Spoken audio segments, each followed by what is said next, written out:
En tant que muséologue, quels sont les défis ou les possibilités qui se sont présentées à vous durant le montage de cette exposition? Le genre de questions qu'on aime bien recevoir parce qu'effectivement, il y a eu 3 ans et un peu plus de préparation pour l'exposition. Il y a eu un lot de surprises inévitables et souvent bienvenues, des questions qui se sont posées à nous qu'on ne prévoyait pas. Il y a une espèce de question philosophique, mais aussi très pratique qui s'est posée à nous pendant toutes ces années-là, que je crois on est parvenu à résoudre plutôt bien, mais on laissera les conclure. C'est que on cherchait le point d'équilibre. L'héroïne de notre exposition, c'est la loi sur les mesures de guerre. Elle est présente partout. Elle est un peu comme le briquet qui déclenche tout ce dont nous parlons dans l'exposition. Internement, relocalisation forcée, perquisition, perte de droits.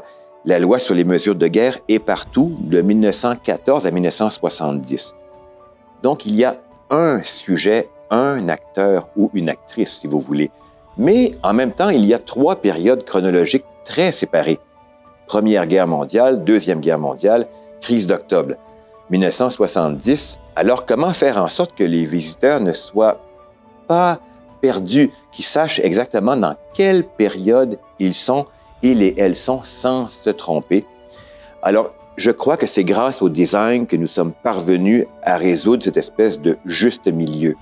Oui, la loi sur les mesures de guerre est présente partout. Elle est nommée et renommée et re-renommée partout. C'est le personnage principal de notre exposition dramatique.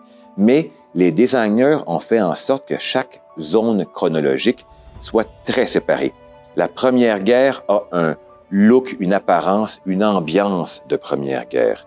Ainsi de suite pour la Seconde Guerre, ainsi de suite pour la crise d'octobre, avec au début ou à la fin de chaque partie chronologique un corridor de transition qui permet aux visiteurs et visiteuses de traverser 20 ans ou 25 ans en comprenant où on se trouve. Je pense que c'est un défi relevé, mais ça a été un bon défi pour nous. Du départ, c'était très important pour nous de donner la parole aux gens qui ont vécu les événements et à leurs descendants. Donc, il y a eu des dizaines de membres des communautés affectées par la loi sur les mesures de guerre qui ont été consultés, autant des Canadiens ukrainiens que des Canadiens japonais, des Canadiens italiens.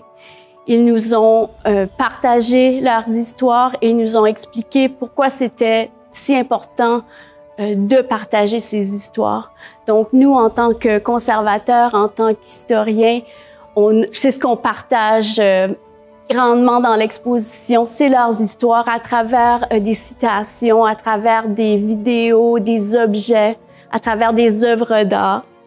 Et on espère grandement que ça va permettre aux visiteurs de bien comprendre ce que ces gens ont vécu, autant en tant qu'individus, qu'en tant que famille et en tant que communauté. Et on espère aussi que ça va faire réaliser aux gens que l'héritage douloureux de ces événements a perduré bien au-delà des périodes de guerre ou de crise.